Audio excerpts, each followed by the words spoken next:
Bonjour à toutes et à tous, Giant News est sur IT Partners 2025. Nous sommes avec Dan Wever. Dan, bonjour. Bonjour. Vous êtes CEO de Destiny. Nous sommes également avec Olivier Marcillot. Olivier, bonjour. Bonjour. Olivier, vous êtes directeur général de Destiny pour la France. Dan, peut-être avant de commencer, est-ce que vous pouvez nous rappeler le positionnement de Destiny ? Donc Destiny, aujourd'hui, c'est un fournisseur principal européen dans tout ce qui est la communication d'entreprise sécurisée dans le cloud. On a des clients dans plus ou moins 80 pays avec plus ou moins 4 millions plus d'utilisateurs et surtout sur, je veux dire, l'Europe et aux États-Unis. Sur le marché, est-ce que vous êtes l'un des acteurs les plus en vue, je dirais, en termes de communication unifiée, par exemple? Oui, dans le marché, surtout en Europe, on peut presque dire qu'on est le numéro 1. Je pense on peut dire qu'on est le plus grand, on a le plus grand taille au niveau tout ce qui est communication unifiée, mais aussi avec la convergence mobile qui est clé pour nous dans notre offre. Donc on est un des leaders global dans tout ce qui est la communication unifiée au niveau fixe mobile, mais aussi tout ce qui est Teams, intégration Teams, etc. On est aujourd'hui un global leader. On est quelques années après la fin, ce que j'ai envie d'appeler la fin du Covid, on n'y est pas encore, mais presque. On sait que les usages ont beaucoup changé. Quel impact le Covid, justement, a-t-il eu sur les produits, les solutions proposées par les revendeurs à leurs clients ? Je pense que l'impact c'était assez grand parce que, on était forcé d'aller dans une manière de travail hybride où les gens étaient à la maison. D'abord au niveau technologie, on n'était pas adapté, au niveau sécurité, au niveau connectivité. Et je pense aujourd'hui qu'on voit encore beaucoup de PME, beaucoup d'entreprises se battent encore comment on peut organiser. On sait que tout ce qui est hybride, ça va rester. Donc il était un impact fort. Un impact fort, ça veut dire les clients, ils avaient besoin, je veux dire, des solutions plutôt cloud pour être partout disponibles, mais aussi au niveau sécurité. Et on voit aussi une accélération digitale dans la PME. Et ça, c'est quelque chose qu'on voit aujourd'hui, pas juste en France, mais on voit ça partout en Europe. Ouais. Également en Europe. Peut-être une autre question sur le marché, parce que vous avez quand même une vision européenne. Qu'est-ce qui différencie aujourd'hui les utilisateurs français des utilisateurs, disons, dans les pays où vous êtes, que ce soit la Belgique ou par exemple le nord de l'Europe, en matière de maturité sur les communications unifiées? Oui, au niveau maturité, je pense que c'est surtout au niveau tout ce qui est convergence mobile. Et donc, quand on passe, je vais dire, direction le nord, là, je peux te dire aujourd'hui, 90% des sociétés, ou peut-être plus, ils ont une convergence complète. Le UCaaS, tout ce qu'on vend, ça c'est devenu un commodity. Voilà. Pour eux, c'est quelque chose de naturel. Et voilà. Et ici, on voit ça en France, mais aussi on voit ça dans différents pays. La convergence, ça doit encore démarrer en France. Donc ça, c'est une opportunité pour les vendeurs, les distributeurs, pour tout le monde, parce que la convergence va arriver. La raison pourquoi on a eu beaucoup de succès dans le Nord, c'est surtout aussi les incumbents, les telcos qui ouvrent le réseau et qui acceptent qu'on peut faire, je veux dire, le routing avec une intelligence, le routage dans les réseaux. Et ça, c'est la plus grande différence qu'on voit au niveau le nord de l'Europe.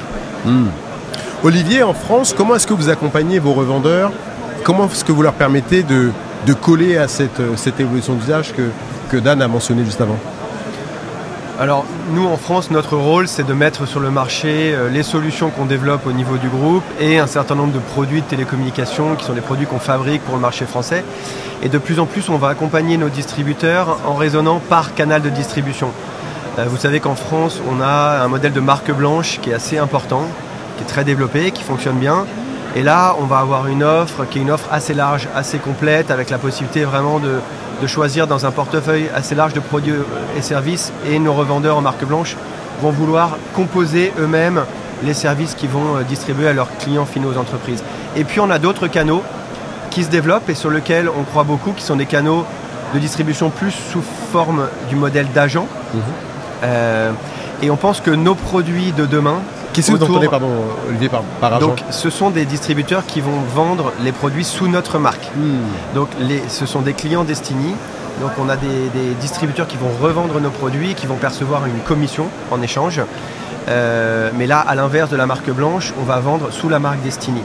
Et ce modèle de distribution est assez intéressant parce qu'il est adapté de plus en plus à ces produits de nouvelle génération, autour du logiciel, autour de l'usage, autour du mobile. Qui vont prendre le pas de plus en plus pour accompagner ces usages dont on a parlé et le mode de fonctionnement en mode hybride. À quel point aujourd'hui vous avez modifié les offres proposées à vos revendeurs pour leur permettre justement de coller vraiment aux usages? Vous avez parlé d'agents, donc c'est-à-dire que c'est un statut différent. Maintenant l'offre elle-même, vous l'avez dit, on est dans une ère de servicisation. On va beaucoup plus loin avec les MSP et compagnie. Comment est-ce que vous leur permettez de prendre ce virage? Avec quelles offres vous leur permettez de prendre ce virage? Alors, de plus en plus, on va avoir une approche en termes d'offres et de produits qui va être dédiée à chacun de ces canaux de distribution. Et ça, c'est important. Et on voit que sur les besoins de nos clients finaux, qui sont des petites entreprises, des TPE et des PME, nos revendeurs vont chercher des offres de plus en plus packagées. Faciles à vendre, faciles à installer, et facile à expliquer à leurs clients finaux qui sont des petites entreprises qui n'ont pas une maturité technique ou technologique très forte. Et donc de plus en plus, on va aller vers des offres où nous, on aura fait le travail de simplification. La complexité technique sera de notre côté et elle sera facile à pousser. Et notamment, avec ces offres plus faciles à vendre, ils vont pouvoir pousser ces entreprises à aller vers les usages de demain, autour de l'utilisation du mobile, autour de la convergence fixe-mobile, qui, comme on l'a dit tout à l'heure, est assez peu développée en France aujourd'hui. On est à peu près 10% des entreprises en France, contrairement à des marchés nordiques beaucoup plus avancés qui ont opté pour la convergence fixe-mobile. On pense qu'en simplifiant nos produits, en les packageant quelque part et en les rendant plus faciles à vendre, on peut développer les usages auprès des entreprises finales. Donc c'est comme ça de plus en plus qu'on va penser la façon dont on conçoit nos offres. Est-ce que vous allez faire également un effort de formation supplémentaire pour permettre justement aux revendeurs qui ne sont pas forcément à la page, alors une certaine partie d'entre eux le sont, c'est sûr, mais pour ceux qui sont le moins à la page, comment est-ce que vous allez les aider justement à franchir ce pas et être plus à l'aise avec ce type d'offre? Nos revendeurs, nos partenaires, ce qu'ils viennent chercher chez nous, c'est effectivement l'accès à un certain nombre de produits et services via une plateforme, mais ils viennent chercher aussi de l'accompagnement. Et nos confrères qui font le même métier que nous ont la même problématique. On doit apporter une valeur ajoutée à nos revendeurs. Cette valeur ajoutée, elle peut être dans l'accompagnement technique, via notamment un accompagnement en avant-vente, les aider à aller, pousser les offres à leurs clients et gagner des affaires. Ça va être dans l'accompagnement en termes de formation. Donc formation produit, formation service, formation sur les technologies. On peut aussi faire du co-investissement en marketing avec eux. Finalement, travailler notre accès au marché en investissant de façon collaborative avec eux.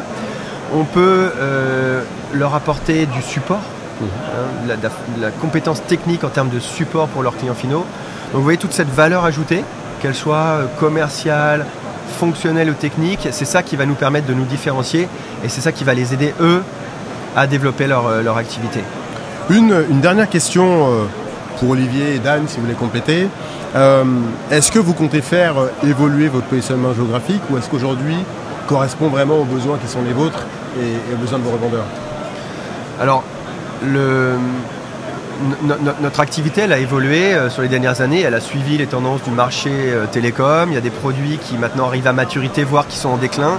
Et puis on a des nouveaux produits qui se développent. Et donc on a dû adapter effectivement notre organisation commerciale pour aller chercher plus de proximité. On a mis en place depuis le 1er janvier une organisation commerciale décentralisée avec des responsables des ventes dans chacune des régions en France. Le but étant qu'on soit à moins de 2 heures de chacun de nos distributeurs.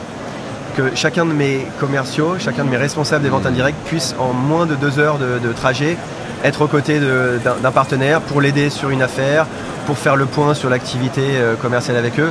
Donc, et en particulier sur notre segment de marché qui est les petites entreprises, TPE, PME, on croit beaucoup à cette logique de proximité qui est un vrai élément de différenciation par rapport à d'autres fournisseurs. Toute dernière question et précision sur cette question pour vous.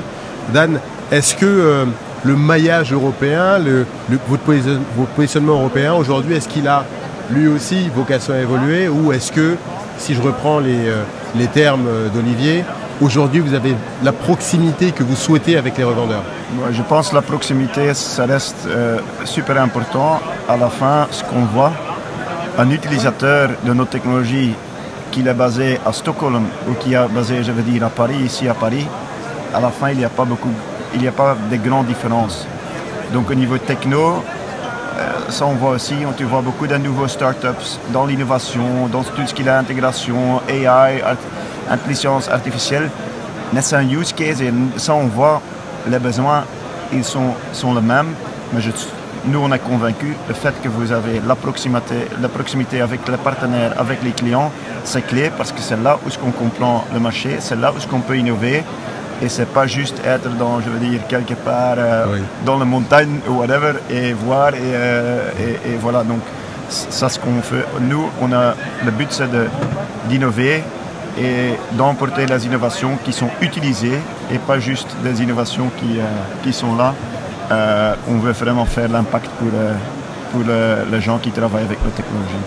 Voilà un message clair à destination des revendeurs. Merci messieurs. Merci à vous de nous avoir suivis.